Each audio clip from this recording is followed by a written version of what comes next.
And police giving us an update on a deadly fire overnight, late last night at a condo fire at 35th Avenue and Northern. Let's go ahead and check in live on, we're trying to work on this audio. Let's see if that's working here. Hang on one sec. Apologies as we're, okay, he's doing a mic check there. Let's investigate and see if that's working. Okay, so you're looking at Captain Rob McDade from Phoenix Fire. He's standing by. Yeah, we've just got a microphone out there. Sure, check 1, 2. Doing a mic check from the scene, so apologies. This is a little raw from the scene as we're standing by for Phoenix Fire and police giving us an update. Good afternoon, everybody. Here you My go. name is Rob McDade. I'm a captain with the Phoenix Fire Department and a public information officer. Just after 11 o'clock last night, the Phoenix Fire Department received multiple phone calls into our 911 dispatch center reporting a townhome with an intense amount of fire, smoke, coming from that. We sent our normal dispatch of 2 engines and a ladder. They arrived on scene quickly. We had a fast, aggressive interior attack on the townhome that you see behind me.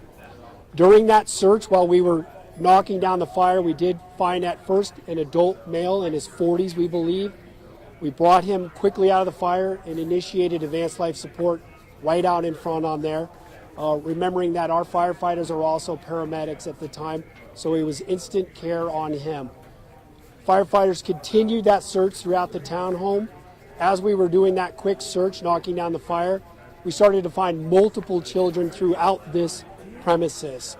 Some of them were in their bedrooms. One might have 2 of them in there. We started bringing them out of the fire at the same time as well. Again, initiated quick, immediate life-saving performance on them. Unfortunately, all 4 were respiratory arrest. They were quickly transported to the hospital while we were still knocking down the fire. These are tightly gathered together, so we had to make sure we extricated those individuals out of that fire, but at the same time, we did not want this fire to spread. Again, a large amount of smoke and fire inside of there.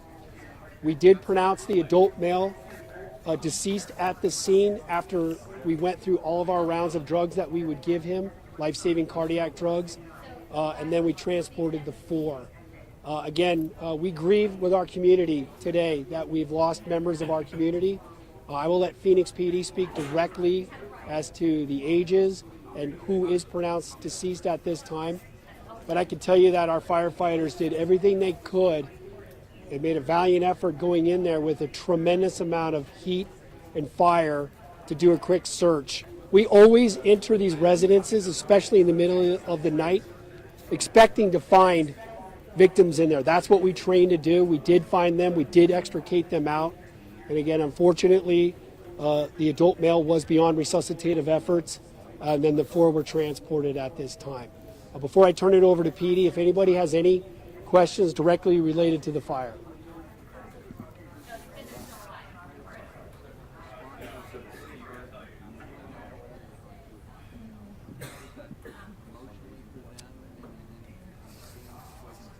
So the question was the difficulty of extracting, especially young children, and the emotional toll.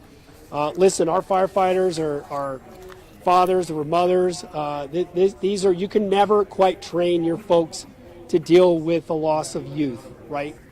But again, this is what we train for. It's almost robotic to us when we go in there. I listened to some of the traffic, the radio traffic. It was clear, it was concise. We've got 1, now we have 2. Command be advised, we are now bringing out a 4th child. We immediately set up a treatment sector. I would like to say that we gave the 2 individuals, we gave all 4 of them a chance to survive. But again, we can't just turn it off, right? I like to say we do it robotic, but we're not robots, right? We are humans. We immediately intervened with our folks to make sure that we had crisis with them, but they stayed together as a crew. And sometimes that's the best we can do. But again, you know, we are focused on the family. We're focused on their extended family, the neighbors. And again, this is something that, you know, is an unfortunate loss for our community. Mm-hmm. Yep. So I can say that speaking with our fire investigative task force team, and again, PD is here with us and he can speak more directly to that, but there is no indication right now that would point us in the direction that this was purposely set. Now we're looking at what could have been an accidental start to this fire. And again, we understand there was a washer and a dryer that was pulled from there. We have to look at everything. And this investigation will take a couple of days. Fire investigators were here all through the night. They're back here again this morning.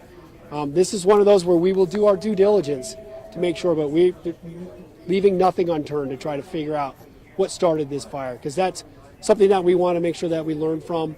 But again, fire investigators will hopefully find a determination of that. Mm-hmm.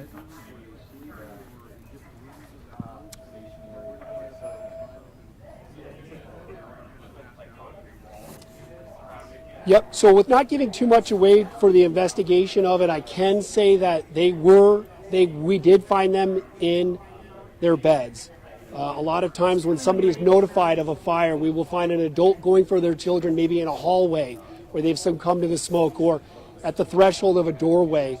At this time, from rescuers, remember, it's a chaotic scene. It's dark at times, there's heat, there's noise, but it looks to be true that they were all in their beds, in their bedrooms. So again, we're looking at folks that probably asphyxiated from smoke, not so much burn injuries.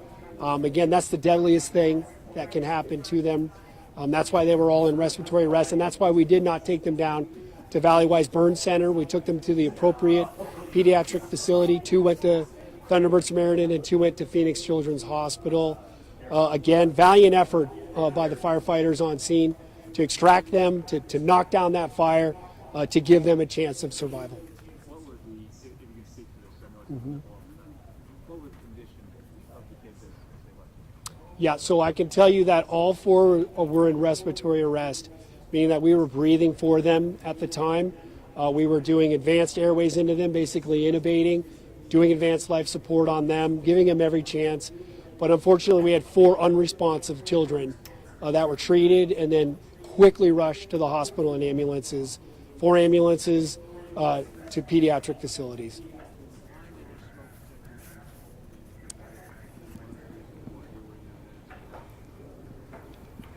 Sure. So I will give you early indications. Do not point that there were any smoke detectors there. That's not a definitive answer. There's a lot of damage from the fire, but the fire investigators can tell us that at this time they have not yet located any working smoke detectors in the home. This is preliminary, but that is where it seems to be pointing that they were not present or functioning if they were present.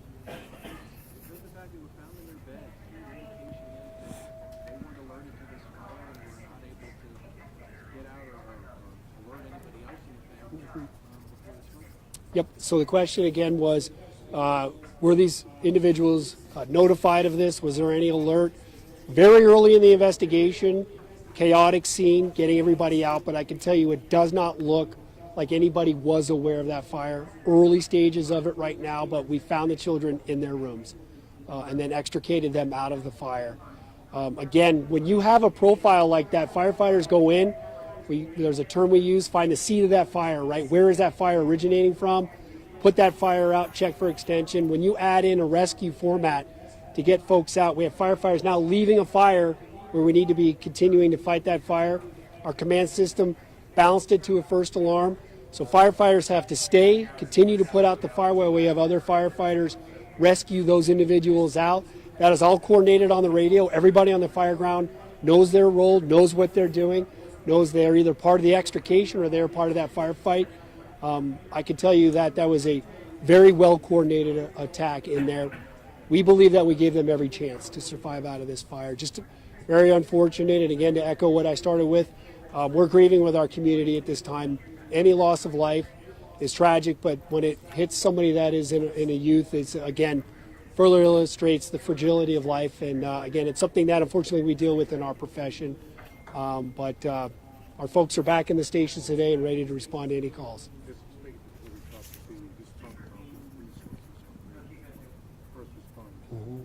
Right. So first and foremost, so the question was resources for those that were on this fire. Again, our main function was to support the family, to support the neighbors. We had our crisis response teams. When firefighters go on a call like this, when they get back to the station, we debrief together. We talk about the fire. We provide those resources. We do a follow-up. So those folks worked late last night.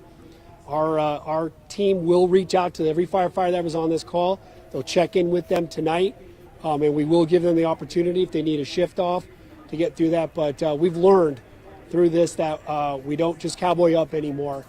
We work with our folks. We make sure that they've decompressed enough. And again, firefighters are pretty resilient.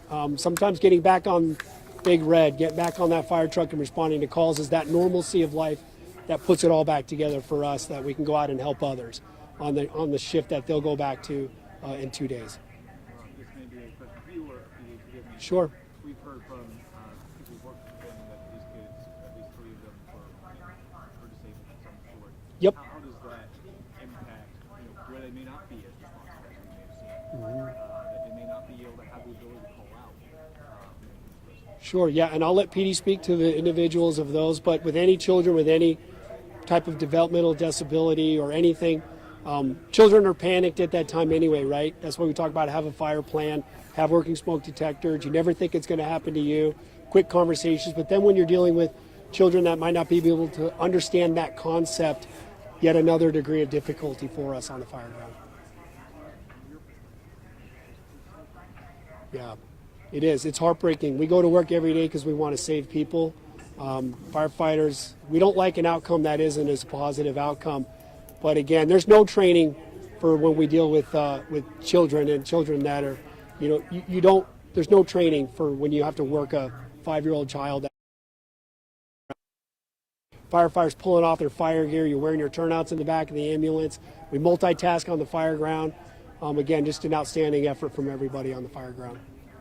I'll turn it over to Phoenix PD now. Hi, I'm Sergeant Rob Scheer, R-O-B-S-C-H-E-R-E-R.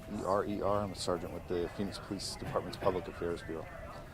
First, I'd just like to echo what Rob kind of said. And from the Phoenix Police Department, condolences to the family of the patients from this incident. Just to update you on the patients, just to get that element done. We do have 5 victims involved in this incident. As Rob said, an adult male was pulled out and was pronounced deceased on scene. 4 children, younger children, I can give you ages from approximately 5 to 12. All 4 children were transported to local hospitals. 2 of those children were pronounced deceased at the local hospital, and 2 children are still currently being treated at a local hospital in critical condition. Along with the condolences to those families, on behalf of the Phoenix Police Department, we'd like to send thoughts and prayers out to those 2 kids fighting for their life. Also, from my perspective, and I guess my perspective alone, I'd like to commend those firefighters that responded to this. Like Rob said, there's nothing, as first responders, we can tell each other this is what we may encounter. We can tell each other this is what we're going to come into contact with. But we're all human beings, and to see it in front of us, we do get robotic. I don't want to say we see things that would expose us to this routinely, but it doesn't become easier. It sometimes becomes harder. And as a department, as the fire department has and as the police department has, we've learned from these scenarios, and the element of cowboying up just doesn't work. And the work done by the Phoenix Fire Department and the firefighters that entered this house and rescued those children. Give you a little background on the investigation. This investigation specifically at this point will be conducted by the Phoenix Fire Investigations Task Force. This task force is, again, it is another great example of our partnership with the Phoenix Fire Department. It includes the fire department and the Phoenix Police Department. The point of this task force specifically is to respond to any kind of fire that could be suspicious.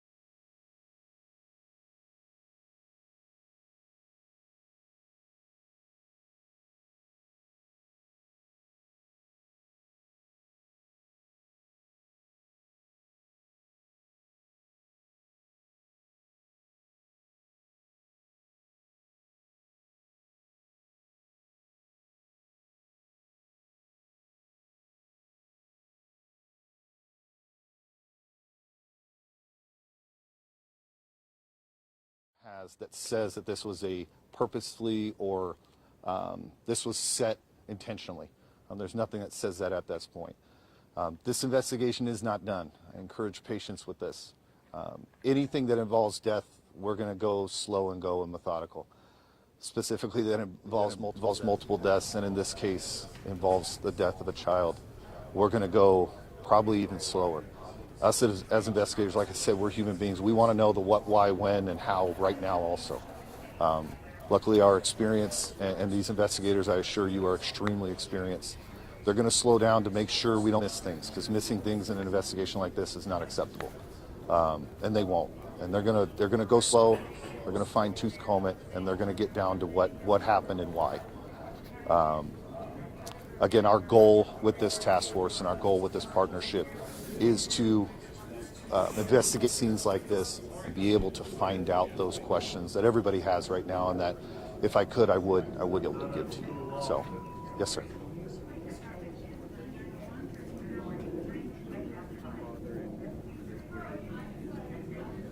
At this point, yeah, we can establish that it was a father and his children. As far as specific other relationships and things of that nature, that's going to be part of the investigation. Specific ages and names of the children, specifically the ones that have passed away. We, investigators, victim advocates, counselors, all of that will attempt to locate and contact anybody involved in these children's lives. No one's ready for a child to pass away. Those children have contact with many people, whether it be at school, teachers, classmates, former classmates, friends, and we're going to ensure that those outlets and things to help them go through this process are there before we give information on those specific parties. So, I would like to tell you a rough timeline. At this point, I would like to say it would probably happen a little bit faster, because we don't preliminarily believe that this was an intentionally set fire.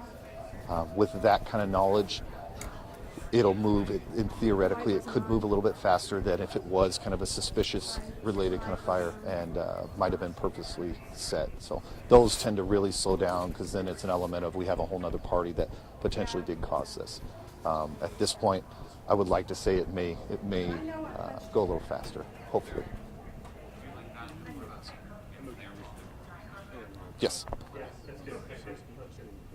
Yes. Right now we do have one adult male that was pronounced deceased on scene. Again, 4 children were transported to local hospitals. 2 of those children have been pronounced deceased at a local hospital. 2 of those children are still fighting for their lives and considered in critical condition.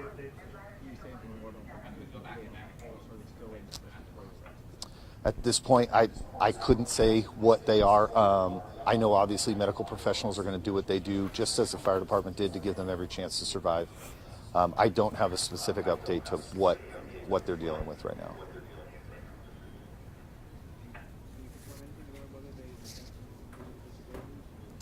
At this point, we're going to go through the investigation, and we have 4 children that were transported to a hospital, 2 that are deceased. Putting all those pieces together in a scenario like that isn't going to be easy from the forefront. When I have that information, I will push it out to you guys through a media advisory. I have one set and ready to go, but it's not going to include much more than what I've given you today. So I'll hold off, and when I can get that information, maybe be able to release ages and additional information, I will get that to you guys. Yes, the call came in shortly after 11. Yes.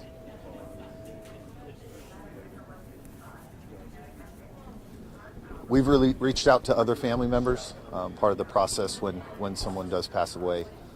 Specific relationships of those family members at this point, because of the sensitivity of it, I won't release right now. But yes, we're reaching out. That's kind of our primary goal right now, is really with the preliminary information that this wasn't intentionally set. Our goal now is to ensure and do what we can for those that were touched by not only the adult but the children also, and make sure we're there for them as much as we can. We do feel, obviously, as Rob said, part of our family, part of our community passed away today, and these These are tragic events that us as first responders take very, very seriously, and investigators take very seriously. So yeah, that's our primary goal, is to try to find those that are touched, that were touched by these kids, and the adult male involved, and really reach out and be there for them. Anything else? Okay. Okay, you've been listening live to Phoenix Police and Fire giving us a full debrief on a late night condo fire at 35th Avenue and Northern. And now they're confirming for us really heartbreaking details. A man and 2 children died in this late night fire, and 2 children are in the hospital right now in critical condition, fighting for their lives. We're waiting for the ages of these children. We're told they're anywhere between 5 to 12 years old. But if you're just joining us, again, we're hearing from Phoenix Fire and Police that a man and his 2 children have perished in this late night condo fire at 35th Avenue and Northern, and at least 2 other children are in the hospital right now. 5 total pulled by firefighters from that home in the overnight hours. Police and fire telling us that it is too soon to know of the cause of this fire, that they had pulled a washer and dryer out of the home, and they're taking a close look at that. But they say at this point there's no overt signs as to this having been intentional in any way. At this point, they say their firefighters have not been able to find any working smoke detectors inside the condo. The first call came out at around 11 last night, and firefighters say as soon as they got to the scene, they saw a lot of smoke. They saw flames coming out the windows. And one really interesting thing Captain Rob McDade was saying, and it kind of really grips you on what's the mindset for those firefighters coming to any house fire. They said, when we hit an overnight house fire, we are expecting to find victims inside. So it's always go attack the fire, find victims, and sadly they did. Almost immediately, they said their teams went inside, found a man in his 40s. He wasn't breathing. They pulled him out, and immediately they talked about how that complicated matters, because you're dealing with a chaotic scene, an active, aggressive fire, he said, and so immediately you have firefighters pulling off their gear, trying to perform life-saving measures on this man, while also sending other teams inside to look for more victims, and sadly they did find 5 children. We're told that the children were in their beds, so Captain McDade also explaining that smoke tends to be the deadliest scenario in these fires. He said that the 5 children were not breathing when they got them. They pulled them out one by one, these fire teams attacking the flames, and at the same time others rushing in to make sure and assure that there were no other victims. They found all 5 kids in their bed. None of them were breathing, all in respiratory distress is how he described it. He said some had to be intubated. They were using measures to breathe for those children and rush them to the hospital. Sadly, their father died at the scene, and they're telling us all of this happened. They said when smoke is the deadliest, they did mention that none of those children had burns on their body, so it's impossible to know.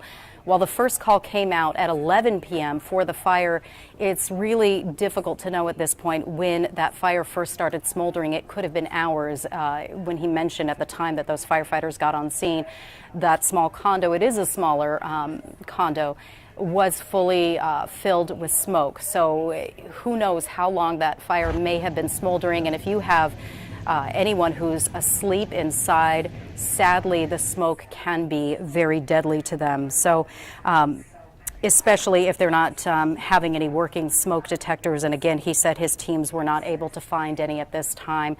You can imagine the amount of damage that's done to the inside of this condo. He said his teams have been out there through the night, overnight, and they're going to be back out there again all day today.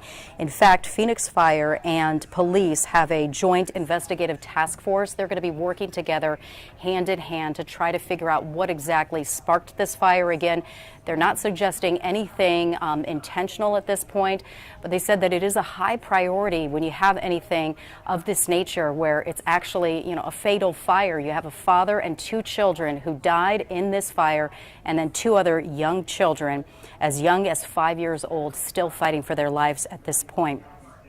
He talked a lot about the challenges and the emotional toll that those firefighters are dealing with when they're trying to, he said, You go into a robotic mode and your training kicks in, but he said don't think for a moment that those firefighters are not human. He said many of them are husbands, fathers, wives and mothers, and so when they're dealing with young children, toddlers being carried out and really no movement, they're not breathing on their own, it's only human to have this hit you to your core. So he says it's second nature. They are dealing with crisis counselors, and he said anytime you have a fire of this nature where it's where there are serious injuries or even death, they bring in crisis counseling teams, and as soon as those firefighters get cleared from the scene, they debrief together as a team and then have counselors available to talk with them there. So much going on here. The firefighters and police officers saying that they are certainly grieving with their community today. They are reaching out and trying to find family members of this family, this father. They didn't release any of the names here. We're told that it was a man in his 40s, and again, 2 of his children have died and 2 others in the hospital, as young as 5 years old, as old as 12. And earlier reports we had heard that 1 was a little girl and 3 were little boys. We're waiting for more details on the extent of those injuries of the 2 who are still in critical condition in the hospital right now. Of course, you can respect first responders and doctors. Their first priority is life-saving measures for these kids, but we do know that it is dire because none of them were breathing on their own when they were rushed to the hospital. And so they said and stressed multiple times, fire teams did not miss a moment. They didn't skip a beat. As soon as they pulled those little ones and their father out of that fire, they said they immediately started life-saving measures. And he wanted to stress how important it was for the community to understand that not a moment passed of life-saving measures and opportunities to try and save these children from the fire. Sadly, 2 of them are lost. For the 5 victims, a father in his 40s, 4 children, 5 to 12 years old, and 2 of them have passed at the hospital. So we have a team out there right now. You saw that live news conference. We wanted to bring that to you live so you could be learning as we are getting those details. Our reporter Jason Berry is out there with a photographer, and we had Gibby Parra out there at the scene as well this morning, just talking about how scary it was and how heartbreaking it is for the folks who live in this community. It's a small condo, and that was the other objective for these firefighters. As you can imagine, they're dealing with these little brothers and sisters who've lost their father already. They're doing what they can to save their lives, and at the same time understanding what a challenge it is to make sure that this fire does not spread. If you've dealt with apartments, condos, townhouses, and the like, they're typically very compact. When you're talking about like the footprint of the apartment or condominium, they are packed very close together.